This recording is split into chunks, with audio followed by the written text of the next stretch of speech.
Recently, you may have noticed how certain Roblox games have suddenly lost some players. Take Bubblegum Simulator Infinity as example. The game had over 200,000 of concurrent players pretty much all the time, but then in just a few hours went below 70,000, losing over 60% of its players. Or actually not players, because those were bots. Roblox have done a ban wave recently, not once, but twice actually, with the second one happening the same week this video is out. Roblox have started to detect modified clients better, which later, as you've already understood, led to 2 ban waves so far. Going back to Bubblegum Simulator Infinity, it not only went from 200,000 to just 70,000 of players in less than a day, but even after the main ban wave, you can see that the player count didn't go back to the same numbers, which also means the ban wave did actually remove some bots from the game. Only when a new update came out, the player count would go back up above 200,000, until the next ban wave at least. Now, despite this update targeting exploiters as the main group to remove from Roblox, this actually affected many bots too. This just ended up turning into a bot ban wave instead of exploiters ban wave because more bots were affected than exploiters. The thing is, if you ever have seen bots in action, very often, if not always, you will see them exploit in some way. Even simple stuff like walking from point A to point B is being done with the help of using exploits by the bots. In this example, they teleported to the event world and then slowly flied over to the egg when you could just simply walk. Even if a certain mechanic has an automated system made by the developers themselves, bots will still use exploits instead.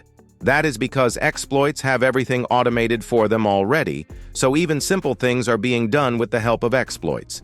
And since exploits are pretty much the main target when it comes to the modified client detection, a lot of bots have been getting banned with it. I've only been using Bubblegum Simulator as the example, but obviously there are many games that have more or less bots in them.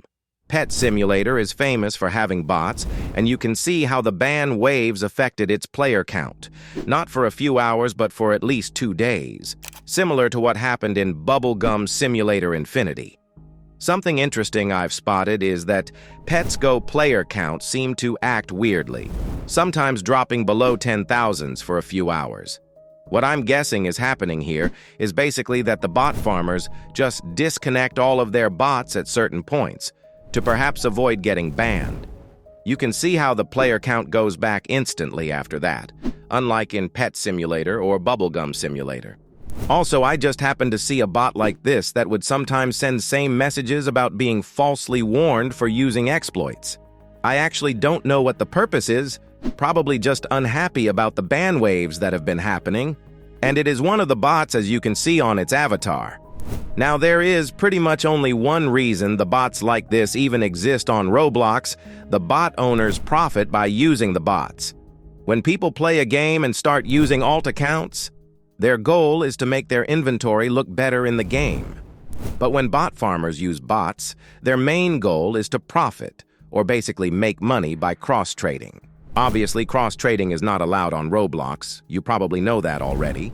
But just a quick check on eBay, for example, I found this page where someone have already sold 61 of a specific secret pet in Bubblegum Simulator Infinity. And when I went to their profile, I found the other variants of this secret pet. In total, they sold over 200 of those secrets pets. Obviously, those weren't the only pets. But the fact one person has enough bots to get hundreds of secret pets in a single week is pretty crazy.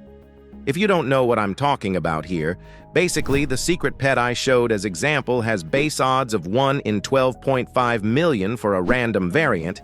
This specific bot farmer has over 200 of them alone. What makes all of this even better for bot farmers is the fact that it's really easy to cross-trade. Everyone already knows about eBay, but even outside of it, just a quick search on Discord already led me to 3 cross-trading servers.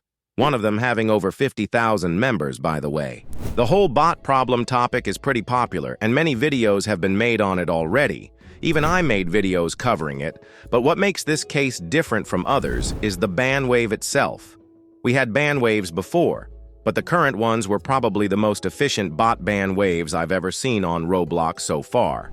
Again, going back to Bubblegum Simulator Infinity, the player count went from over 200,000 to 70,000 in less than 24 hours, which really shows how effective the new ban wave was. The only problem, thought, is that it won't save Roblox from bots. Just like always, exploiters will find ways to improve their exploits to avoid Roblox's anti-cheat system. And since bots use exploits, all of them get an upgrade which will make it harder for Roblox to clean up the platform. I've mentioned alt accounts already, but what makes bots different is not only the fact that they exploit all the time, but also the amount of bots. One bot owner could have hundreds of bots. That's also how the same guy I already showed earlier had hundreds of rare pets to sell on eBay. And instead of using their device, they run those bots on servers. Imagine this. Roblox has its own server room, and the servers store all the data and stuff which allows the platform to work properly. Bot farmers also use servers, but instead, to run many bot accounts on the same time. Those servers would cost money, but what they do is host them, for example, in Vietnam, where it's cheaper. That's also why in Pet Simulator people could see many hatches from Vietnam. And since they are cheap, it's easy for them to profit by cross-trading the things they get in different games. And when I say different games, I'm talking about the ones you can AFK and those that have some sort of trading. Forsaken, for example, has no bot since it's not the type of a game people could bot to profit. But Bubblegum Simulator or Pet Simulator is the ideal games for bot farmers. Although not all games that have trading will be botted. Bee Swarm Simulator is too hard for bot farmers, so you won't see many bot this game. And I had to mention Grow a Garden. Yes, this game has bots, obviously, but I feel like the game only has like 10 to 20% of bots. Servers look sort of clean, and despite bots being able to hide in VIP servers, I still think the game doesn't have that many bots. It took me some time, but I managed to join botted servers. Actually was harder than I expected. In the first one, I had 4 bots, out of which 2 were constantly trying to hatch eggs. The other server thought was completely different. Every bot had its own big garden. You can even spot a pattern where plants seem to grow around the same places for all of them. They were not moving either, and later they just started to leave one by one.